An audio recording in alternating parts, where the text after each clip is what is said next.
Bonsoir à tout le monde, bonsoir à tous les participants de cours biblique.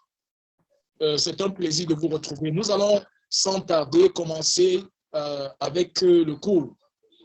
Nous allons commencer par la prière et ensuite je vais laisser la parole aux orateurs qui sont le pasteur Jonathan et le pasteur Irénée. Je souhaite que nous soyons concentrés pendant ces moments et que nous puissions prendre des notes afin de poser des questions après le cours ou encore si nous avons des ajouts ou bien des préoccupations, ou bien des choses qui taraudent notre esprit, nous pouvons discuter là-dessus après l'exposé. Donc, soyez les bienvenus et que vraiment le Saint-Esprit accompagne ce moment. Prions le Seigneur. Notre Dieu et notre Père, merci pour ce soir. Merci parce que tu nous as rassemblés au travers de cette technologie qui est Zoom. Merci Seigneur parce que dans ta grâce, nous pouvons même apprendre à distance. Tu nous rassembles, tu nous réunis dans ton amour et tu nous donnes de partager ta parole et de comprendre ta volonté, Seigneur. Nous te supplions afin que ce moment soit bénéfique pour nous, que ta connaissance, pour que nous soyons des disciples accomplis pour la gloire de ton Saint-Nom. Seigneur, notre vie est entre tes mains et nous te prions de faire d'elle ce que tu veux. Au nom de Jésus-Christ, notre Sauveur, nous te prions. Amen.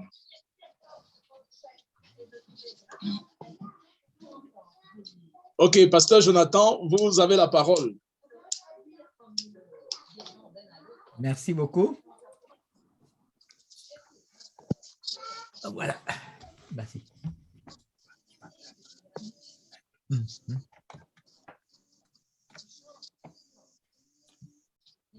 Alors, nous sommes heureux de pouvoir partager cette quatrième session de formation avec vous, mais c'est le troisième chapitre de notre programme Baptême, naître de nouveau et nouvelle vie. Alors, nul ne peut venir à Dieu sans Jésus-Christ. Il est le chemin, la vérité et la vie. Et le baptême est capital pour tout enfant de Dieu. La nouvelle naissance est capitale pour tout enfant de Dieu. Sans le baptême, la nouvelle naissance, on ne peut pas avoir une communion avec Jésus-Christ. Donc, au cours de ce programme d'aujourd'hui, nous allons vous expliquer le baptême, naître de nouveau et la nouvelle vie. Je laisse la place à Jonathan. OK. J'aimerais vous inviter vraiment à vous concentrer ce soir parce que le but n'est pas simplement votre formation, n'est-ce pas? La plupart d'entre nous, nous connaissons pratiquement tout ce que nous sommes en train de discuter ici. Le fait est que quand tu demandes à un pasteur, à un leader, à une maman pasteur, qu'elle t'explique ce qu'elle croit et ce que Dieu lui a enseigné, elle fait du baratin, elle raconte n'importe quoi. Très souvent, on a des réponses tellement évasives. Parfois, on a des réponses tellement compliquées. La plupart du temps, ce sont des réponses compliquées. Et ça fait que les gens se fatiguent. Et nous nous sommes aperçus en regardant les vidéos que nous avons faites dans le passé, nous avons aussi trop donné de matière. Donc, nous aimerions simplifier la chose. Nous aimerions vous gagner et vous inviter à comprendre cette matière-ci de telle manière que vous puissiez, avec nous aussi, la transmettre à d'autres. Voilà le but de ces formations.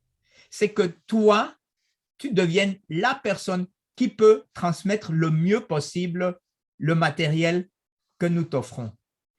Merci d'être ici présent ce soir et ceux qui vont regarder la vidéo plus tard, soyez tous la bienvenue.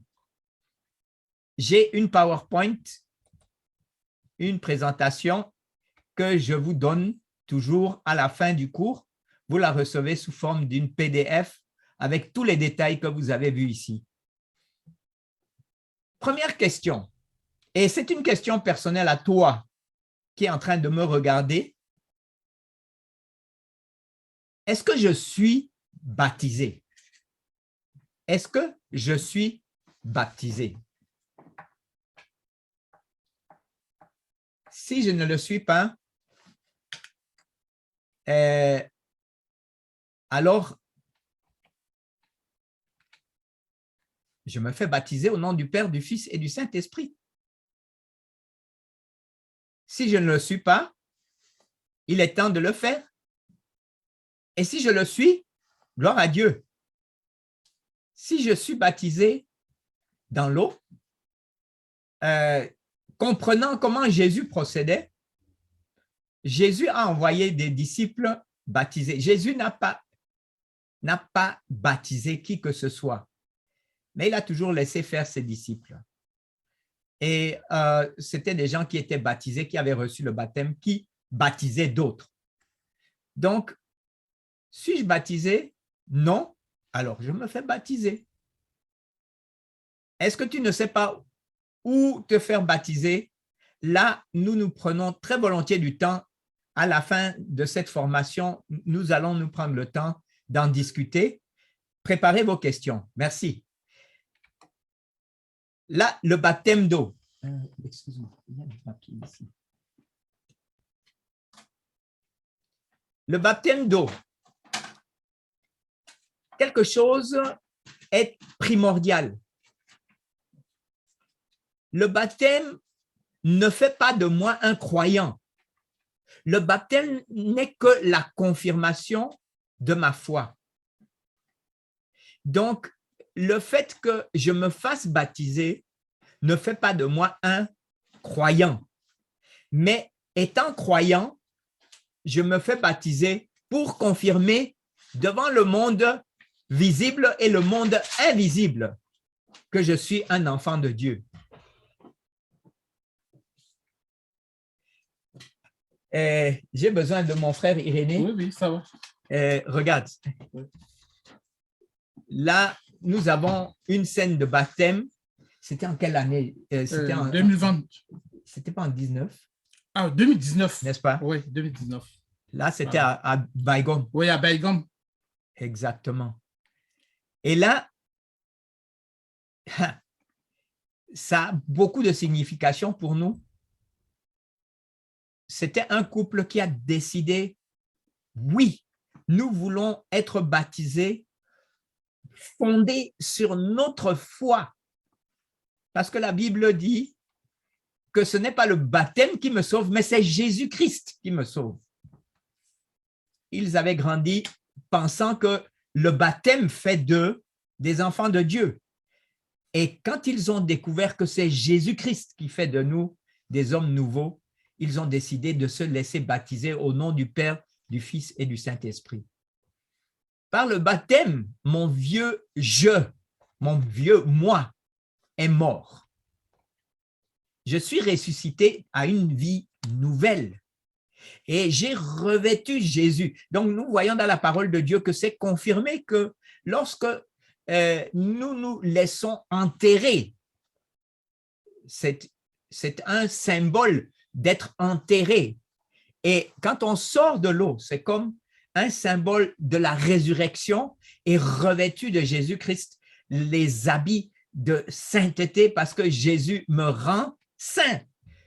Maintenant, je peux dire Saint Moïse Joël, je peux dire Saint Irénée, je peux dire Saint Rosier, parce que nous sommes sanctifiés par Christ. Je suis sauvé et né de nouveau. Et j'ai une vie nouvelle qui vient de commencer. Donc, le baptême n'est pas terminé.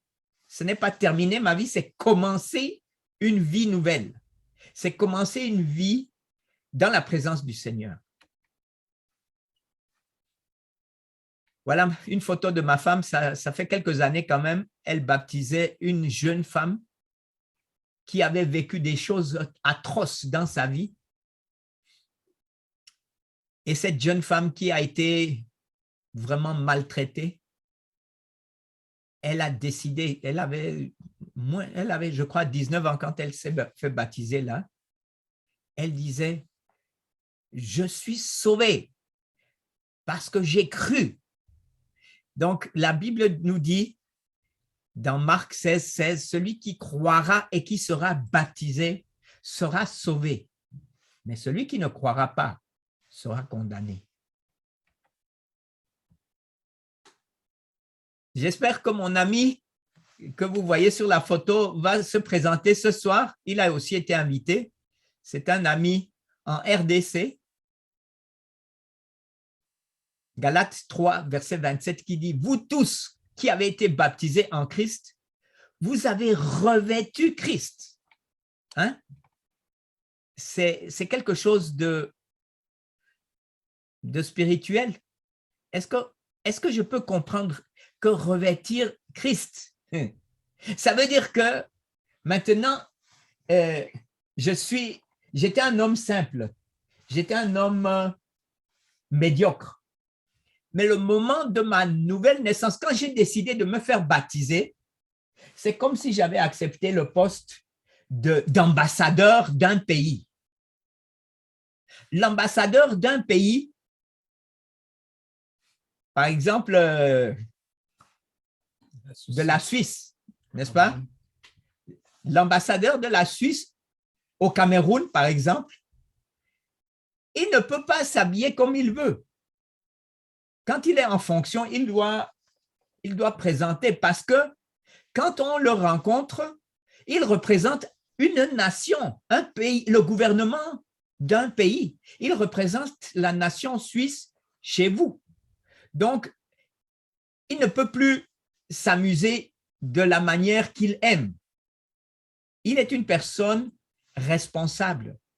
Donc, je me revêtis de Christ parce que j'ai décidé d'être marié à ses pensées, marié dans sa famille. Je suis né dans sa famille. Je pense que certains d'entre vous qui connaissez le baptême d'une autre manière, vous êtes en train de vous dire, mais ça, c'est une autre histoire. Mais regardez, nous parlons du baptême selon la parole de Dieu, uniquement basé sur la Bible. Donc, nous ne sommes pas en train de vous raconter un catéchisme. Nous ne sommes pas ici en train de vous enseigner quelque chose doctrinal. C'est quelque chose qui est basé uniquement sur la Bible. Voilà pourquoi nous avons tant aussi peut-être de résistance. Parce que les hommes ont décidé des choses qui ne plaisent pas à Dieu. Surtout le baptême a été utilisé à de fausses manœuvres. Là, j'aime beaucoup cette photo. C'est une jeune femme, une jeune Suissesse qui m'a accompagné lorsque je voyageais en RDC en 2019 aussi. Elle m'a accompagné et je l'ai laissée entre les mains d'une maman au Rwanda, une Kenyenne, une maman kenyenne. Elle a pris soin de cette jeune femme. Elle était chrétienne, mais elle ne connaissait pas Christ de manière claire et nette.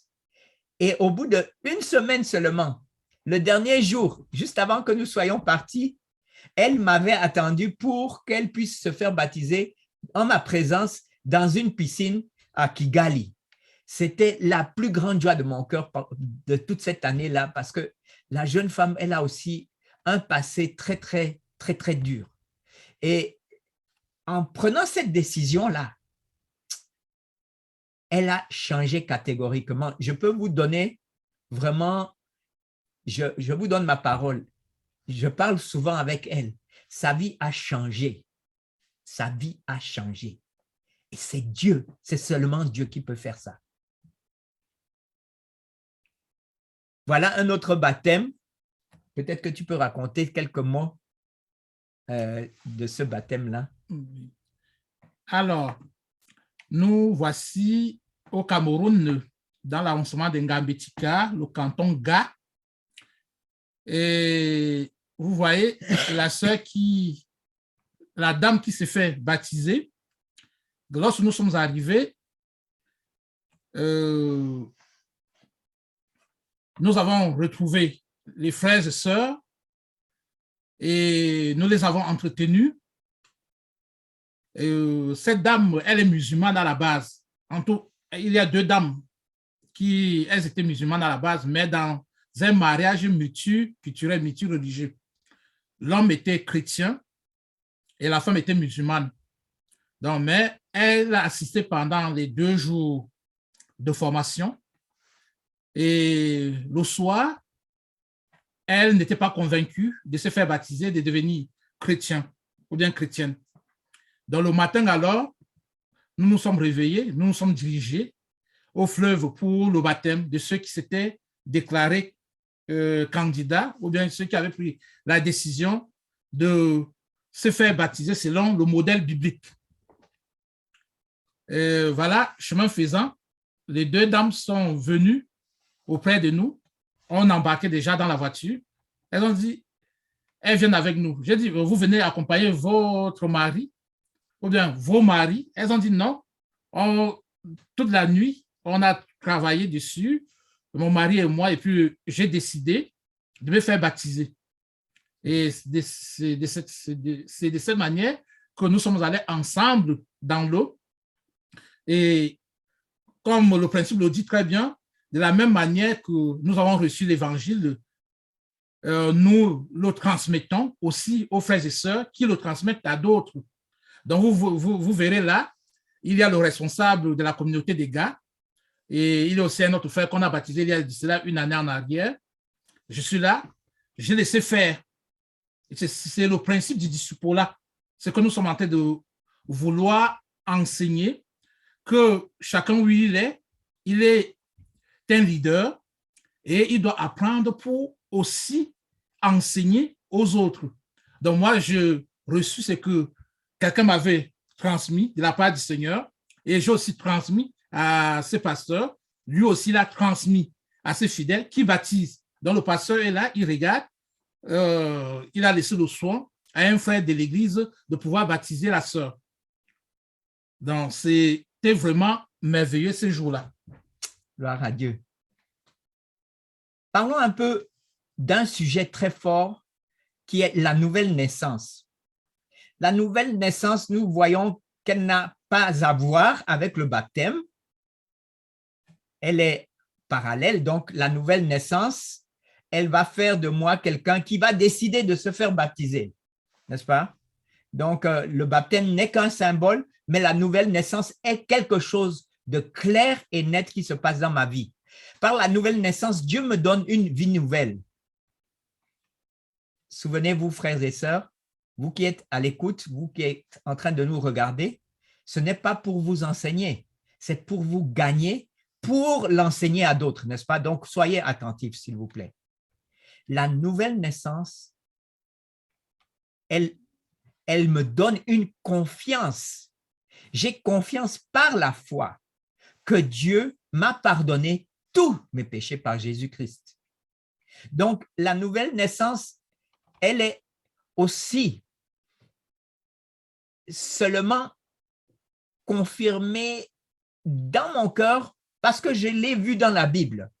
Et comme nous savons que la Bible est la parole de Dieu, si Dieu dit « celui qui croit et qui sera baptisé sera sauvé », la Bible le dit. Donc, soit c'est la vérité, soit c'est un mensonge. Mais comme je suis persuadé que la Bible est la parole de Dieu, donc basée sur la parole de Dieu, je crois que je suis né de nouveau parce que j'ai accepté ce que la Bible dit par la foi, une vie nouvelle. Je crois que Jésus me donne la vie éternelle avec Dieu le Père par son Saint-Esprit. Donc, vous voyez les trois.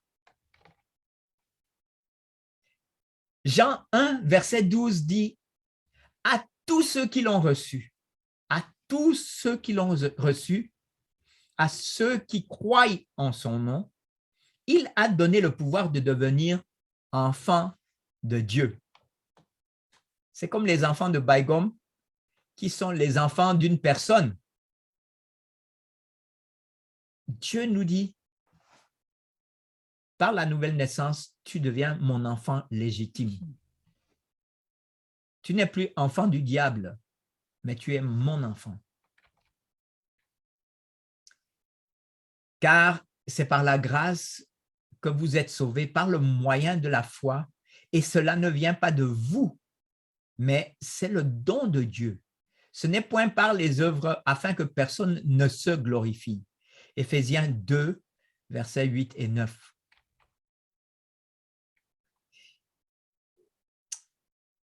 J'aime tellement ce verset, Jean 10, verset 28, que c'est Jésus qui était en train de parler.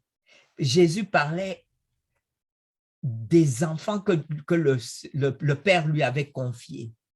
Et il disait, je leur donne la vie éternelle et elles ne périront jamais et personne ne les ravira de ma main. Que c'est merveilleux si nous restons entre les mains du Seigneur. Personne ne peut nous ravir de ses mains si nous restons entre ses mains. Romains 8, verset 16 dit aussi, l'Esprit lui-même rend témoignage à notre esprit que nous sommes enfants de Dieu. Donc, si tu n'es pas sûr d'être un enfant de Dieu, assure-toi de faire connaissance avec le Saint-Esprit. Lorsque tu connais le Saint-Esprit, et nous allons en parler dans une leçon un peu plus tard, l'Esprit nous rend témoignage que nous sommes enfants de Dieu. Maintenant, j'ai juste 2-3 questions. La question personnelle que j'aimerais te poser, que j'aimerais aussi me poser, est-ce que je constate un changement dans ma vie? Est-ce que je constate vraiment un changement dans ma vie? Ou est-ce que je suis resté le même depuis le jour où j'ai dit cette petite prière qu'on me disait, viens Jésus, entre dans ma vie. Il y a certaines personnes qui ne prennent pas vraiment ça au sérieux, qui pensent que se convertir veut simplement dire cette petite prière et ça y est. Et ensuite, je peux pécher et je peux faire ce que je veux. Mais Jésus nous a dit de devenir ses disciples, donc ses ambassadeurs. Comme je parlais de l'ambassadeur d'un pays dans un autre, c'est ce genre de relation que Dieu aimerait avoir avec toi et avec moi. Donc, forcément, comme je suis conscient de ma responsabilité, n'est-ce pas, je vais absolument faire attention à ce que je dis, ce que je fais, où je vais et où je reste. Et je sais que certains endroits, je ne peux pas m'y rendre. Est-ce que j'ai reçu Jésus dans ma vie? Suis-je donc vraiment sauvé et ai-je la vie éternelle? Si tu n'es pas sûr, frère, si tu n'es pas sûr, ma sœur, si tu as des doutes à ce sujet-là, ne tarde pas à parler avec quelqu'un pour qu'on puisse prier. Nous sommes volontiers à ta disposition pour mettre cette chose en ordre, même hors antenne. Et vous avez toutes nos coordonnées, vous avez nos numéros, donc profitez-en, s'il vous plaît. Il n'est pas bien d'avoir un doute, parce que la Bible, elle écrit noir sur blanc que nous avons la vie éternelle. Mais il y a des conditions. Donc, si tu n'es pas sûr, parle-en. Si quelqu'un est en Christ, il est une créature nouvelle. Les choses anciennes sont passées. Voici, toutes choses sont devenues nouvelles. Oui, quand on regarde la plupart des gens du monde qui connaissent des chrétiens, ils disent, moi, je ne vais pas à l'église, je ne veux pas avoir affaire avec ces gens-là parce qu'ils parlent quelque chose et leur vie montre autre chose. Donc, c'est 2 Corinthiens 5, verset 17, n'est pas visible dans la vie de tous ceux qui disent qu'ils sont des chrétiens. Qu'est-ce qui se passe? Il y a peut-être quelque chose qui cloche. Donc, faisons une chose concrète avec le Seigneur. Que faire si je pêche à nouveau? Bien sûr, la Bible dit que si nous confessons nos péchés, il est fidèle et juste pour nous les pardonner et pour nous purifier de toute iniquité. Dans Proverbe, il est écrit que celui qui cache ses transgressions ne prospère point, mais celui qui les avoue et les délaisse. Celui qui les avoue et les délaisse, il obtient miséricorde. Donc, que faire si je pêche? C'est les avouer, mais les laisser de côté. Attention. Attention. Hébreux 10, verset 26. Si nous péchons volontairement après avoir reçu la connaissance de la vérité, il ne reste plus de sacrifice pour les péchés. Ça veut dire que c'était en vain que Christ est mort. Et ce n'est pas la parole de Dieu qui confirme un tel comportement. Donc, pécher volontairement n'est pas autorisé par la Bible. Donc, si j'ai des problèmes avec le péché, il est temps que je puisse résoudre ce problème, n'est-ce pas, mon frère? Oui. Quelle place dans ma vie est-ce que je cède à Jésus? Le changement de souveraineté. Donc, je fais de Jésus le roi de ma vie. Jésus vient dans ma vie et m'offre le pardon, le salut et la délivrance. Ma nouvelle vie doit être orientée selon les dispositions de Dieu. Vous connaissez certainement ce petit dessin-ci. Avant, c'est moi qui dirigeais ma vie et il y avait du désordre avec les priorités dans ma vie. Lorsque je viens à Christ, il faut que quelque chose se passe. Je ne dois pas simplement mettre de l'ordre dans ma vie, mais le moi, le je, qui est assis sur le trône, doit se déplacer pour laisser la place à Christ, qu'il devienne le Seigneur sur le trône. Vous vous souvenez le petit exemple que j'avais apporté avec la moto, le chauffeur de la moto, et je disais que Jésus vient vers ta moto et il dit, toi quitte là, c'est moi qui veux prendre le guidon. Ça, c'est le changement de souveraineté. Tu dois être une bénédiction pour les autres et transmettre ce que tu as reçu par grâce. Si tu confesses de ta bouche le Seigneur Jésus et si tu crois dans ton cœur que Dieu l'a ressuscité des morts, tu seras sauvé. L'acte le plus important que tu puisses réaliser consiste à raconter aux autres pourquoi et comment tu as décidé de suivre Jésus. Lorsqu'une personne se repent et accepte Jésus-Christ dans sa vie, il y a au ciel une énorme fête. Crois-le-moi. Et c'est ça, c'est la bénédiction, c'est vraiment une bénédiction de suivre Jésus. C'est vraiment une bénédiction de suivre Jésus. Mais c'est encore une plus grande bénédiction de conduire d'autres à Jésus. C'est une grande bénédiction encore de pouvoir fonder un groupe communautaire chez toi.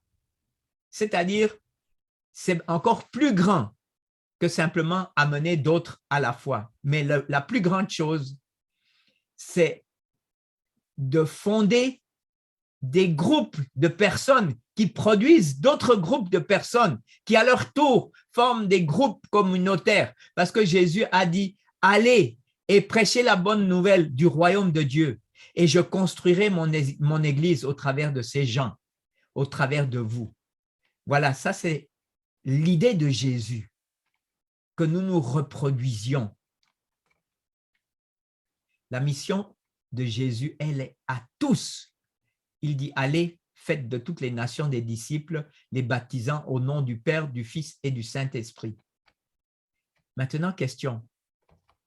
Qui a reçu l'ordre de Jésus de baptiser? Matthieu 28, verset 19. Allez, faites de toutes les nations des disciples en les baptisant au nom du Père, du Fils et du Saint-Esprit. Nous en avons discuté déjà plus d'une fois ici. Maintenant, pour terminer, j'aimerais encore une fois vous inviter à qui pourrais-tu encore expliquer le chemin que nous avons déjà regardé plus d'une fois sur ces vidéos, expliquer le chemin vers Dieu avec les 4 versets de Romains. À qui puis-je encore expliquer ça? Dans mon voisinage, à qui puis-je l'expliquer dans ma famille, des gens qui me connaissent? Au fait, as-tu déjà invité Jésus dans ta vie? Est-ce que tu le suis? Et peux-tu le raconter à quelqu'un d'autre? À qui puis-je expliquer ce que signifie le changement de souveraineté? Donc, que le petit dessin que je vous ai montré avant, ou la moto. Et la dernière question, demande à ton voisin si Jésus peut être le centre de sa vie. Donc, si tu poses cette question à ton voisin, tu vas certainement devoir pouvoir lui expliquer ce que nous venons de voir ensemble ce soir. Merci beaucoup de votre attention et je vais sans plus tarder demander à mon frère Irénée de passer un moment de prière. Maintenant que nous avons donné cette leçon, juste un moment de prière et ensuite on va passer aux questions. Merci beaucoup.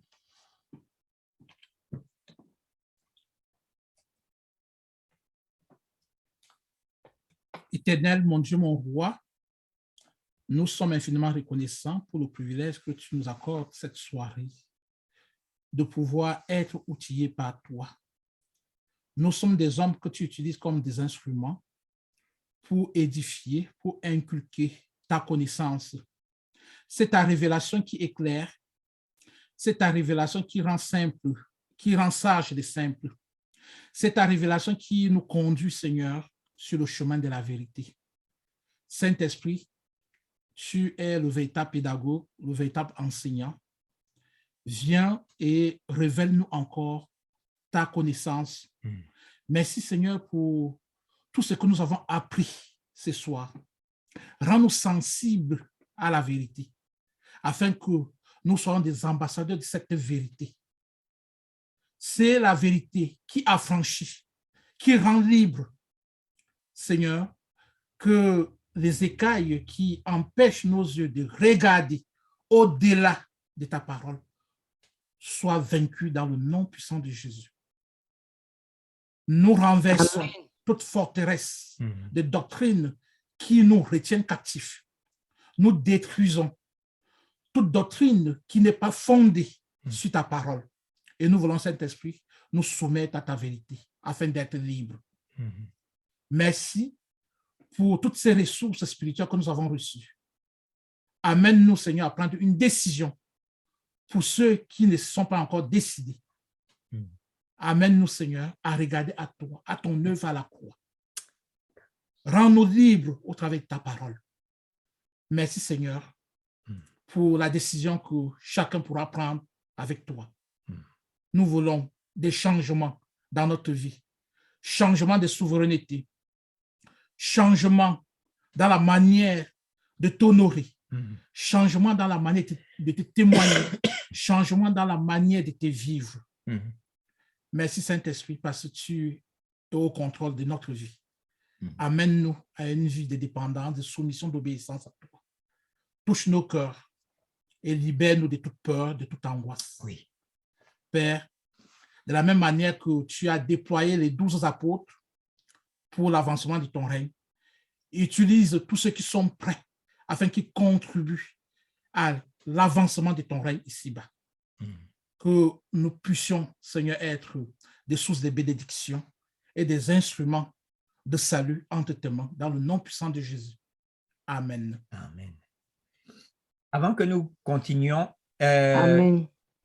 j'ai encore l'impression que je dois... J'ai senti qu'il y a des gens parmi nous et certains qui vont regarder la vidéo qui vont avoir une certaine peur.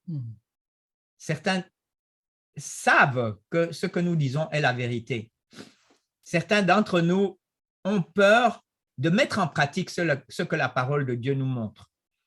Et c'est vrai, Jésus dit, dans le monde, vous avez peur. Mais Jésus dit aussi, mais sachez, j'ai vaincu le monde. Et Jésus comprend ta peur, mais il aimerait t'aider à surmonter cette peur. C'est juste cette impression spirituelle donc, oui, que Dieu m'a donnée, que je devais le prononcer encore avant que